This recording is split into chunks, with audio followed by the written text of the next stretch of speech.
Hi, I'm Dustin Abbott, and I am here today to give you my definitive review of the new Tamron 17-70mm F2.8.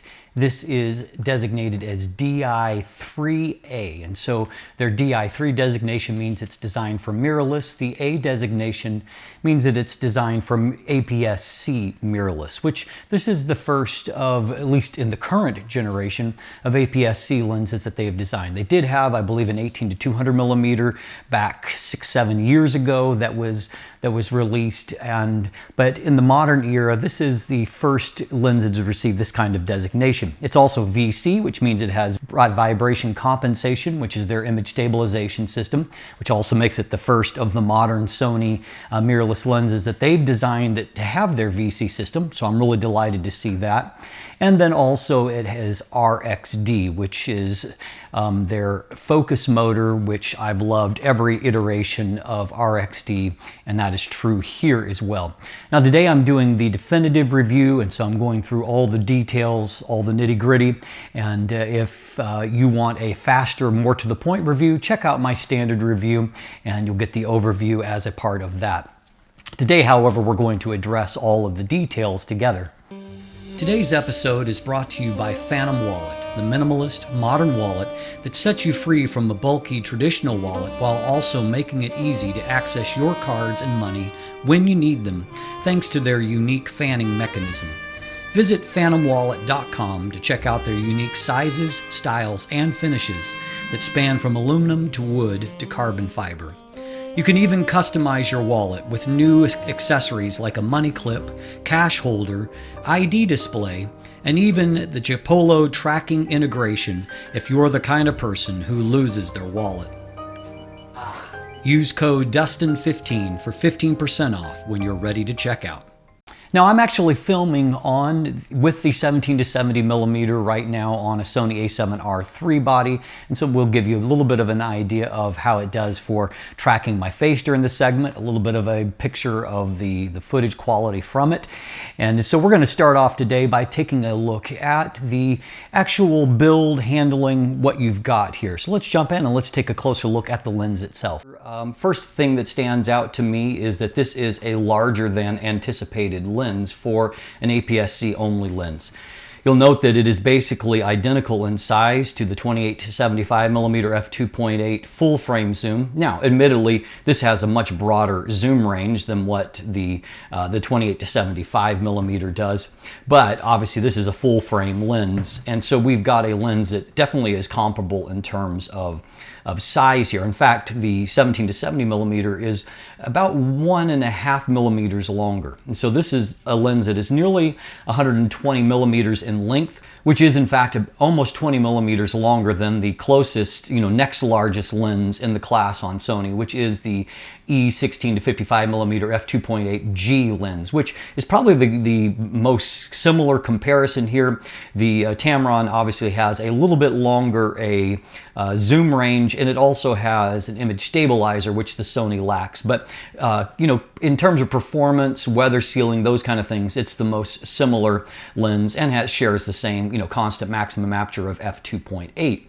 But the Sony, although it is 20 millimeters shorter and it's even a little bit narrower, the Sony is 73 millimeters, this lens is 74.6 millimeters, almost 75 millimeters, and it has that common 67 millimeter front filter thread we have seen with all of these Tamron lenses. But despite that difference, weight-wise, it's actually not terribly more than what the Sony is. The Sony weighs in at 494 grams. This is 29 grams heavier at 525 grams. And so while it is larger than what I expected, it's not so big or so heavy that it won't balance on a smaller body, but it is what I would say at the kind of upper limit of what I would like to see, in terms of size and weight here. As has been true with all of these Tamron lenses, there isn't a whole lot going on in the outside. There are no switches, no AF/MF, no on-off for the VC system. You're just going to have to control all of that from within the camera. And so, particularly since it does have VC, I would love to see at least a switch for that. And I always like having an AF/MF switch. but Tamron is staying true to their design philosophy. That has been the case here. So all you've got are the two rings, first being the manual focus ring, which moves fine, you know, focus by wire as we expect in all these mirrorless lenses. My only complaint is that when you're really fine tuning, it seems like, you know, when you're fine tuning, you tend to have a little bit more pressure, you know, just because you're going for precision. I find that it tends to stick just a little bit like that. So I don't love it for fine tuning focus. Fortunately, you probably won't use it all that often, truth be told. The zoom ring, however, is fantastic. Everything is smooth, no sticking points, no real kind of pumping action. And that inner barrel comes out and it is, you know, rock solid. No engineering problems there. We extend out about 3 centimeters an additional length when you're zoomed out to 70 millimeters. And so, you know, as far as that functionality, everything is fine. Lens hood here, you know, it's made of plastic, but it's better made than a lot of plastic hoods. It is ribbed on the inside. It's reinforced through this section, and so it can actually take a little bit of abuse. It doesn't like squeeze in easily. You can tell that it's nicely made, howbeit plastic. Same is true of the lens itself. It's, you know, the barrel is a, you know, a nice grade of engineered plastics. Not a lot of flex to it. It feels fine. Feels very similar to the, you know, the 28-75, and this is a lens that I've owned for several years, used a lot, and it's holding up just fine. In fact, this has been the best-selling lens in the world since its release, and so there's a lot of people out there with it, and I have not heard any kind of widespread complaints over the actual build quality, and so, you know, that's a good endorsement.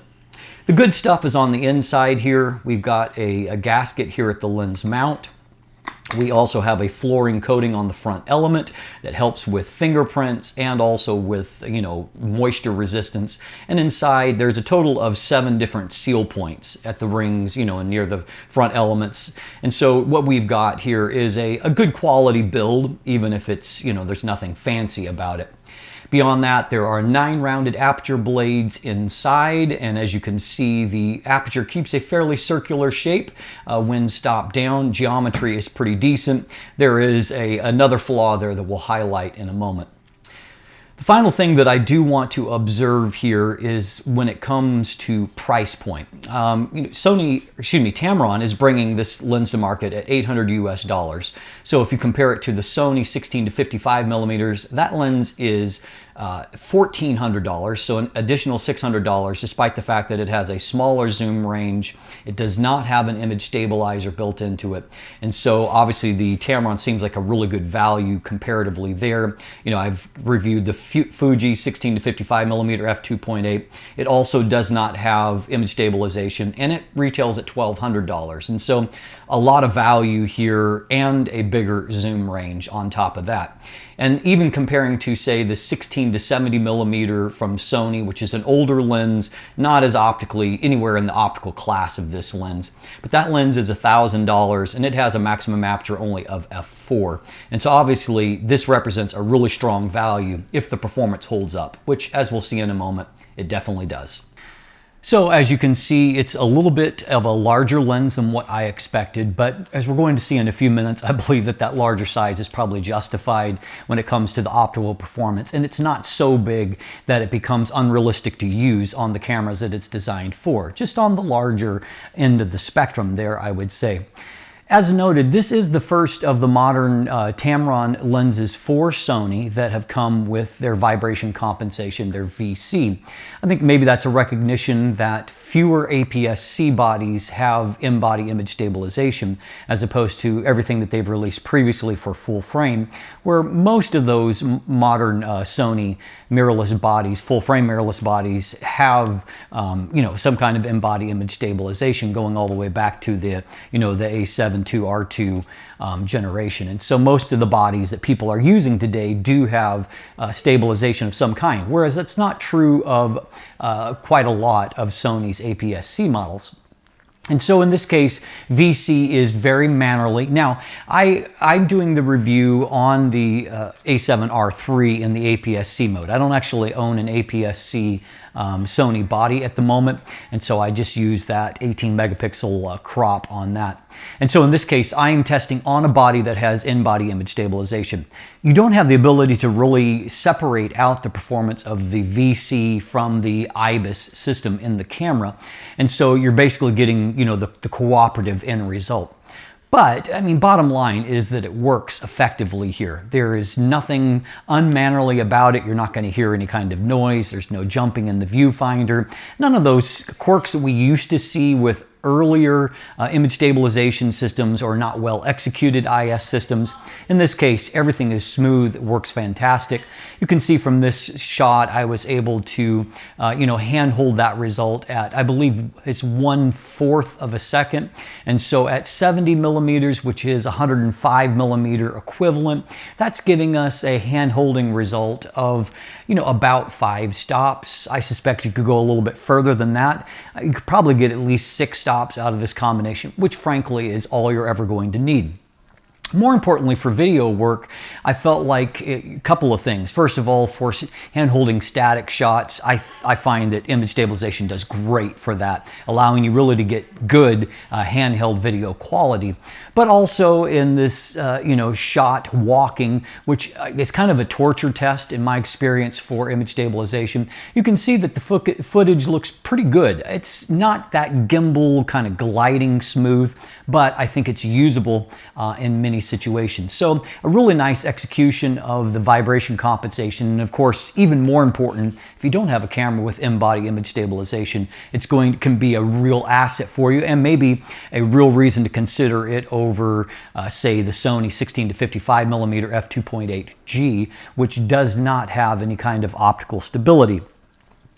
So that leads us to a discussion of RXD, which, as I noted in the intro, I really love Tamron's RXD. Now, Tamron has a little bit of an advantage on Sony relative to other platforms that they've developed for and I've tested for in the past, in that namely that Sony does have a bit of a stake in Tamron, and so as a byproduct of that, there's an agreement that allows Tamron to have access to Sony's focus algorithms, which means that you basically get a native focus performance. They're not having to reverse engineer anything. And it really shows, I mean, the quality of focus with any of these RXD or the VXD lens has been as good as anything I'm seeing from first-party Sony lenses. It's just rock solid, it's smooth, it's reliable, it's very fast, it's very accurate. Just a lot of very good things to say about that. And so we'll take a quick look at the focus pulls, and so you can see how smooth and quiet they are.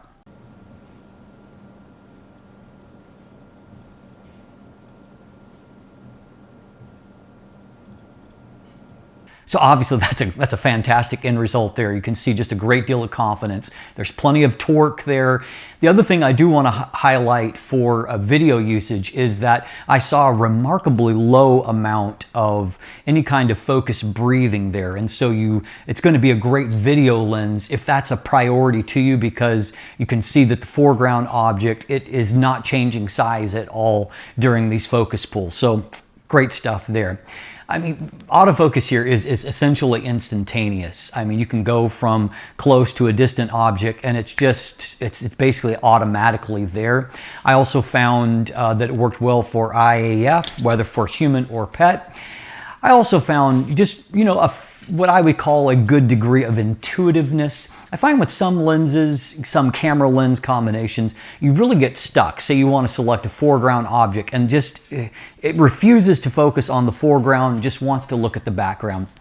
I really felt like I had a very good result with that here, to where it achieved a good amount of intuitiveness. And then if I needed to move the focus point around, the camera didn't grab what I wanted to begin with. Moving it around, it didn't stick on me. It moved with me, worked with me. And so I really love the focus results. This is a great focus system. This is top notch. It's first party good here. Nothing to worry about on that front. So how about the image quality? We're going to jump in and take a look at that in some detail. Let's take a look together.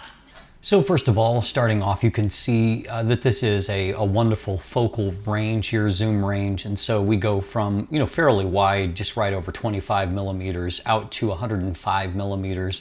And as we're going to see, the great news is that you retain a beautiful amount of good quality, image quality throughout that whole zoom range. And let's look at distortion and vignette at 17 millimeters wide in. This is typically in a zoom range where you see a lot of the optical flaws because, you know, this is probably the most difficult part of that zoom range to engineer for. Fortunately, Tamron has done a pretty decent job here. We can definitely see some barrel distortion bulge here, and we'll take a look at the correction for it in just a moment. We can also see some vignette that is more concentrated in the corners. Now at this point, there is obviously no correction for raw, no profile that's here yet. This lens isn't even to the market yet. But what you can see is that I was able to get a fairly clean result dialing in a +13. There is an ever so slight mustache pattern that is there. You can see just a little bit of a dip in this section right here. But fortunately, it's mild enough that your lines are still fairly decent, and I suspect that the actual profile will correct a little bit better than that. As far as vignette, +50, it's about 1 3/4 stops, 2/3 stops in the corners, and so a +50, and I move the midpoint over to 14, giving us a fairly good correction. Now at 35 millimeters, kind of midpoint here, we can see that the pattern has shifted over to a pincushion distortion, and vignette is just a hair lighter. This was actually easier to correct. It's a more linear distortion pattern, so a -6 I plugged in, +45, and then moved the midpoint over to 4. Nice clean end result, no problem there. Finally, at 70 millimeters, we have a slightly more pronounced pincushion distortion. Vignette is about similar to what we have seen to this point. I corrected with a -8 on the distortion. You can see a nice clean end result from that, so a nice linear distortion. Vignette +51 and move the midpoint over to 8 for a clean result. So good news is that there are no major optical flaws here in terms of vignette and distortion. They're most concentrated on 17 millimeters, but that's a fairly mild end result for a zoom lens that has a broad zoom range like this. Likewise, if I take a quick look at our longitudinal chromatic aberrations before we look at our chart test, we can see a couple of things here. First of all, at 17 millimeters, aberrations in terms of, fringing are like obliterated. There are none to see there. You can see that the contrast is just fabulous. 70 millimeters, there are a tiny bit more. They're still not bad, but you can see a little bit of fringing there both before and after the plane of focus. And you can see as a byproduct that our contrast isn't quite as exceptionally good at 70 millimeters. And we'll see that bear out as we take a look at the charts here as well. So we're going to take a look at the chart test here, and so I'm doing this actually on the APS-C mode of my A7R Mark III. I don't own a Sony APS-C body at the moment, so we've got 18 megapixels of resolution, so a little bit less than what you're going to see on the typical 24 megapixel APS-C body. But what we can see starting at 17 millimeters, and this is at 200% magnification, that everything looks exceptional here. I mean, contrast is fantastic. Detail is great in the center. Mid-frame looks, if anything, a hair better. Very, very strong here. And even right down into the extreme corner, we can see we've got a nice amount of resolution there. We can also see very minimal amounts of lateral chromatic aberration, so that is also well controlled, nice delineation from the printing to the white background. In this case, stopping down even to f5.6, a more typical landscape aperture, in the center of the frame, you can see it's a very, very minor improvement because it was already so great to begin with. Same in the mid-frame. A little bit better end result in the corner, and that's basically where you're going to see any improvement when stopping down because it is so good wide open in the center and mid parts of the frame. It's not a paper tiger either. It shows such, amazing results out in the field as well. And so looking here in the center of the frame at f2.8, you can see that out in the field, f5.6 is ever so mildly better, but it is so minimal that you would have to have them side by side to see it. If you move off to the corner, you really can't even see a real improvement there. It's just really, really good. And the other thing I do want you to note is that in these patches of snow sitting on top of the darker earth, that's really where you would see a lot of chromatic aberration, and you just don't see it there. It's just really well controlled. Contrast looks fantastic. Now if we move on to 24 millimeters, 25 millimeters in this case, we can see similarly fantastic results. Contrast looks really, really great. Stopping down to f5.6, again, it's only a minimal difference in the center of the frame. Also in the midpoint, everything looks fantastic. Off in the corner, I mean, the corners look really great at 24 millimeters, and so stopping down to f5.6 only makes a very minor improvement to contrast because everything already looked so great to begin with. Going out into the real world here, you know, and this is a demanding scene because there's a lot of contrast here. You know, lots of brights, lots of darks, but you can see if we look in here, detail is just fantastic and contrast is exceptional even in these, you know, fine gradations on the top of the snow. Everything is just really, really crisp at 24 millimeters. You can also see there's no correction that's been done here, that our horizon line looks nice and straight here, and so no real evidence of any kind of distortion to mar it at 24 millimeters either. Moving on to 35 millimeters midpoint here, we can see that once again, everything looks really great. Only a mild improvement stopping down to f5.6. Same kind of pattern here. Everything looks fantastic in the mid frame. Corners look amazing here, really. I mean, and they just mildly improve in terms of contrast at f5.6, but so much detail being resolved here right off into the corners. Going back out to the real world scene here, we can see f2.8 on the left, f5.6 on the right. I mean, in the center of the frame, I don't know that you can tell the difference. It is just, it's already that good. And moving off to the corners, I mean, if there is a difference there, it is so slight as to be almost undetectable. It's just so fantastic wide open that there's just not a lot of room for improvement even when stopped down. Moving on to the 50 millimeter range, we can see that again, same pattern, it just looks fantastic. Mild improvement when stopped down, but so mild that it's hard to perceive it. Just a little bit of improvement of contrast, and moving down to the corner, we can see wide open corners are still great at 50 millimeters. They do improve a little bit at f5.6 and look fantastic at that point. Now, as we noted from looking at the longitudinal chromatic aberration test, contrast is a little bit lower at 70 millimeters. And so here's where you see the most marked difference when stopped down. Even if just stopping down to f4, you can see a big boost in contrast. That's true in the mid frame, and then down into the corners. The corner performance is actually really consistent here in terms of resolution. It doesn't look really hardly any worse in the corner than it did at the center, but you can see that there's a definite contrast improvement when stopping down there. Going back out into the real world, we can see that contrast is lower here at 70 millimeters. And so here's where you can actually see a difference, but you can see that it's stopping down. So, I mean, this is technically the weak point of the range, but you can see if you just stop it down a bit, it becomes incredibly sharp once again. And so, I mean, it's hard to knock this too bad when it's got a broader zoom range of competing lenses and is so good with even just a mild stop down, even at 70 millimeters. Like a lot of recent Tamron zooms, you actually have two magnification levels, and so the higher being at the close focus. Now in this case, you're only about 6 centimeters away from the subject, from the lens to the subject by the time you get to that minimum focus distance. So it's really close. That does create a few, you know, issues. The actual resolution in the sweet spot is good, but you can see that there's a pretty quick fall off just because you're emphasizing distortion and field curvature. Now let me show you this way.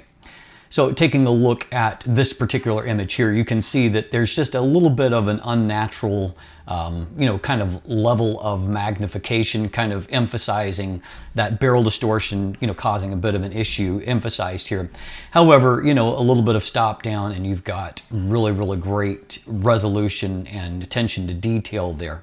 So at the minimum focus at 17 millimeters, you've got a little over 0.21 times magnification. At 70 millimeters, it's a little bit lower because you're further back. You're at a little over 0.19 times magnification. Still very useful, obviously. And in this case, while contrast isn't as high, I mean, stopping down to f4 will improve that. And you've got a little bit of a flatter plane of focus. So it's a little easier to achieve this result in the field at 70 millimeters. You can see here, not quite minimum focus, but you can see that, you know, this is stopped down a little bit. The background is still nice and smooth, and it just looks fantastic in terms of the contrast and resolution on our subject there. So here's the weak point in the optical performance of the lens. You have such high contrast, such a high degree of correction that it sometimes has a negative impact on your bokeh. And what you can see is that we've got some concentric rings, sometimes called, onion bokeh here. The geometry of the lens here at 70 millimeters is actually fairly good. You can see everything keeps pretty circular, but there's no question that there is some busyness if you've got really bright bokeh highlights in the frame. Now, in more naturally occurring highlights like here, the bokeh obviously is going to be smoother looking. It's still a little bit more lined than what I would like, but we can see, it's a great image, great detail on the subject, and a fairly soft background. But if you have bright lights in the frame, as we saw with the Christmas light illustration, you probably won't like what you see. Here's another example here, and you can see the subject looks fantastic. Don't tell them I said that. But you can see that in the bokeh, it's a little bit busier. Bokeh is subjective, but I suspect that most of you will agree with me that that is not the prettiest bokeh that I have ever seen. And so that is what I would consider the weak point of this lens. One final strength, however, before we conclude, is that this has the Tamron's B-bar coatings, which are really, really fantastic coatings. And as you can see, contrast holds up really well. And I can't tell you how bright this sun was on a really bright, crisp winter day with all the snow to reflect. You get a uniquely bright glare, and it's handled that actually quite well. Minimal ghosting artifacts. Contrast holds up really well wide open. And then you can see stop down. We have a little bit, this little artifact here and a little bit here, but nothing that's destructive to the image. Contrast looks fantastic, and you can see that the sun star looks pretty decent there from the 9 round adapter blades, 18 blades, but it's a fairly clean looking sun star. So obviously that's an amazing optical result outside of that busy bokeh. And frankly, that's a byproduct of two things. This is a lens with a big zoom range, that's number one. But number two, and probably more importantly, it is really incredibly well corrected. And so what you get is an amazing optical performance across the frame, very low aberrations, good flare resistance, all of those things. But what it also means is that you still have a fair amount of contrast and correctedness when you get to the defocused area, which unfortunately means that the bokeh gets busier on you. And worst of all, of course, is if there's bright lights in the scene, as we saw. Outside of that misstep, there is so little that I can point to that's any kind of negative for this lens. And as noted, it is priced very competitively, $799 US, 800 bucks, while the competitors are all 1,000 plus. And so, in particular, if you're looking what would be probably the top competitor, which is the 16-55mm F2.8 G, that lens has a smaller zoom range, it has no image stabilization, and it costs $600 more. So bottom line is that I look at this lens as being a system seller, in the sense that as I look at competing lenses, say the Fuji 16-55mm F2.8, it's $400 more, it doesn't have optical stabilization, has less image quality, more optical flaws. The Tamron gives Sony a really huge advantage, and I think for many people, they could mount this lens on their camera and probably never take it off. It does so many things, and it does so many things well. And so bottom line is that for many people, this could be the one lens that they ever need for their camera, and that gives Sony a unique advantage. And I think much as the 28-75mm was a system seller for Sony full-frame mirrorless, it's been the top-selling lens in the world since it was released. I suspect that Tamron's going to have a similar result for APS-C shooters with the 17-70mm. It just does so many things well. It's a great lens. And so if you're an APS-C shooter and you want a one lens to do it all, this is absolutely the top choice in my estimation. I'm Dustin Abbott, and if you look in the description down below, you can see linkage to my full text review, to the image gallery if you want to check out more photos. There are buying links there, though in some cases they're still populating because this is a brand new, still unreleased lens at this point. And of course, beyond that, there's also linkage to follow me on social media, to become a patron, to sign up for my newsletter that comes out every Thursday. And beyond that, of course, if you haven't already, please click that subscribe subscribe button. Make sure to click to receive those notifications so when you see when new content comes out. And of course, as always, have a great day and let the light in.